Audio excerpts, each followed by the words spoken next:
Red Sox have added some depth to the catching position. I'm here to break down who it is as well as how they're going to help this Red Sox team in 2025. But before we get to breaking down all of the news, remember if you're a part of the 86.5% currently watching this video, not currently subscribed to the channel, please scroll down, click the subscribe button. We do appreciate all the love and support, so thank you guys. But now let's get to it and break down the catching depth that has been added to this Red Sox 40-man roster. And the name we're going to be focusing on is Blake Sabol. Now, we'll first cite a tweet from Chris Calito saying Red Sox acquired catcher Blake Sabol from the San Francisco Giants in exchange for international bonus pool space, saying to make room on the 40-man roster, Boston designated right-handed pitcher Chase Shigart for assignment. Now, it does suck seeing Chase being designated for assignment, but there's a chance he clears waivers and returns to the Red Sox organization. Again, to be determined. We have to wait and see how everything plays out, but we are going to be focusing on Blake Sabol, the added catcher to this Red Sox team. Now,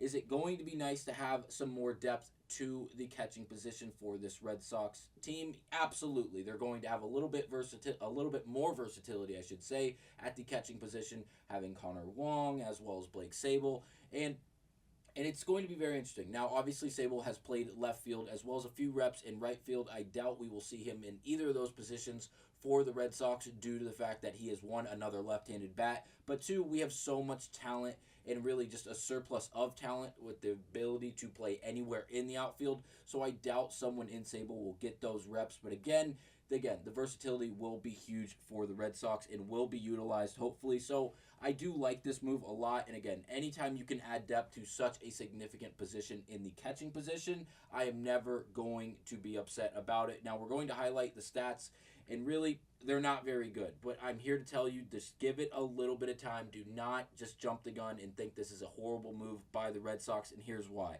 In his age 25 season in 2023, he did post a .230 batting average, which is not great, I understand. And if you look at his Baseball Savant page, it gets even worse, as he was in the bottom 1% in expected batting average with a posted 199 expected batting average. That is not good, literally bottom 1% of the league. The only thing standing out on this Baseball Savant page that seems relatively high would be the barrel percentage, as he's in the 74th percentile. Again, nothing elite when it comes to the offensive side of things. And when you look at the defensive side of things, specifically for the catching position, blocks above average, very low, not good. A bottom 1% for the catching position. His pop time, bottom 20th percentile for the catching position. Caught stealing above average, right around league average, as well as his framing percentage right around league average. Nothing really standing out that is going to make you think he's the next Buster Posey or next elite level catcher, whether it be offensively, defensively, or a mix of both.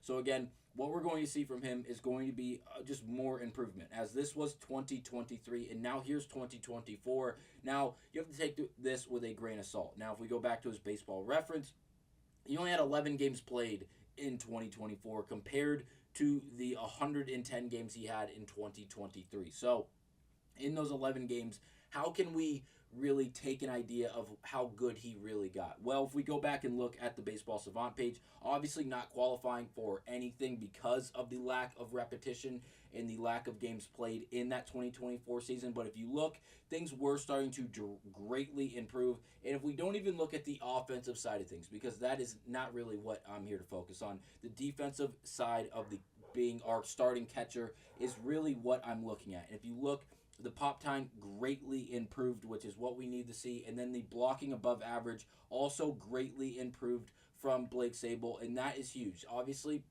not getting a lot of reps in that second season, but for the reps that he did get, we saw great improvement in two areas where we saw horrible production the year prior. So again, I am a fan of the fact that Sabol has gotten older, and with that age and with the experience has gotten better. We just need to see more than 11 games played on the MLB stage for me to really feel confident in this move, in the sense that he will be an everyday catcher for the Red Sox. Now, we're going to cite this article written by Christopher Smith. Red Sox trade for catcher from Giants DFA reliever Chase Shigart. And again, this article goes on to say it's just a really good way to visualize the production in the sense of offensively, specifically defensively for Sabol. Now, It goes on to say he has thrown out just 12.7% of the base stealers, 7 of 55 in the majors so far. He has a 24% caught stealing rate in the minors. He has a slashed 272, 362, 454, and 816 in 346 minor league games. This is Boston's second trade for a catcher this offseason. The Cubs acquired Narvaez in a trade with the New York Yankees in December. Narvaez and Sabol should compete for the backup job behind Wong in camp. So again, creating a little bit of competition here in the Red Sox organization for a backup catching position for the Red Sox between Sabol and Narvaez. I really do enjoy this. Two young pieces at such an important and significant position in the catching position to really create that competition, to really force one of these guys to prove their worth and prove their overall value to this Red Sox team is going to be huge. They're going to go into spring training looking to competing day after day, trying to prove that they want that second string job, playing behind Connor Wong for the Red Sox in the catching position. Now, if we look at overall the statistical numbers from year to year, if we look at the 235 posted batting average and again 110 games played, that's not so great. And again, with the expected batting average being in the bottom 1 percentile of the entire MLB at 199, again, not so optimistic when looking at that. But then the following year, a posted batting average of 313. And I know in 11 games played, Houston, you can't really take that. You have to take it with a grain of salt. You cannot take that as it's posted because, again, it's only 11 games played. How many total at-bats did he have? He had 32 at-bats where he posted 10 hits. So, again, not the greatest numbers, but again, a very, very small sample size. Could we see him grow off of that and be in the higher 200s, in that 260, 270, 280 range if he's playing on a team like this Red Sox team that has a lot of offensive weapons and an offensive team that really was very good last year, top 10 in offense last year? Could we see them do it again this year and have him be a complementary piece? I think that could be a huge helping for this Red Sox organization. And again, I think Sabol could be he's 25, 26 now, going on to the age of 27. He's very young. He has a lot of upside. He plays catcher. Again, there are a lot of good pieces to this move for the Red Sox, and I think it's going to be very intriguing to see how this plays out later down the line.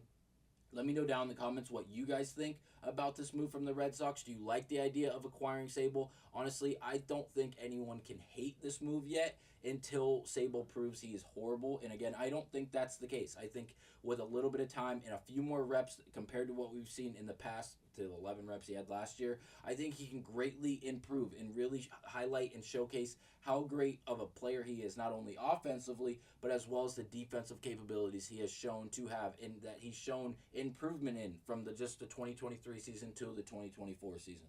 But again, that'll be it for this episode of Red Sox Digest. Thank you guys for watching, and I will see you guys on the next one.